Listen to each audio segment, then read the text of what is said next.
Moving on, ITV News has learned that hundreds of thousands of tonnes of fresh fruit and veg are being wasted, with much of it left to rot in fields. Government grants paying for some of it to be picked and shipped to food banks and other charities have run out. One of the biggest charities say it's led to supplies dropping by 30%, just as demand surges due to the pandemic. Our deputy political editor, Anushka Astana, has more. Row after row of beetroot, abandoned to rot. In another nearby field, carrots too. Not because these veg are inedible, but because supermarkets say they are the wrong shape or size, or have slight pest damage, so are no good for their customers. This is obviously a little bit smaller. There's nothing wrong, it's just like a baby beetroot, but we can't use it and we have to waste it. We can't sell it. The farmer says up to 20% of crops can be discarded.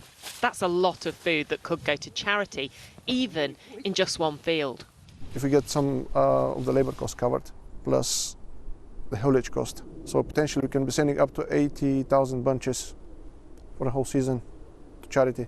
80,000 bunches? 80,000 bunches.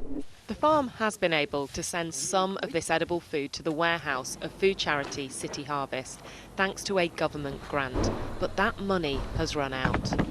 New research from the charity RAP says there could be up to 360,000 tonnes of surplus food on farms that is good to eat.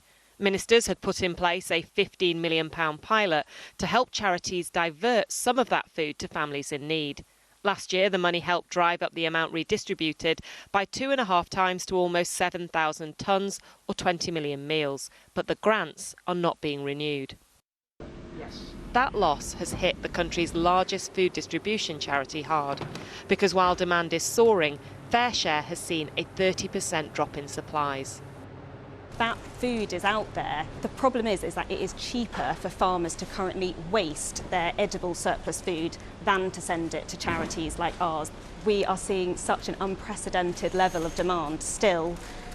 It's the next stage of the journey that matters most, getting to families at food pantries like here in Bath, where grandmother Kim has been moved to tears by the support. It's just because they're so nice there. If you could say something to ministers about the fact that they're not incentivising farmers to give food to places like FareShare, what would you say? Well, I'd say, why not? It's a question. Why not? Why aren't you doing it? There's people like me who never expected to be in these circumstances that need this. The government says hundreds of charities benefited from the money it ploughed into redistribution, making changes that will help divert wasted food for years to come. But some charities certainly disagree. Anushka Astana, ITV News.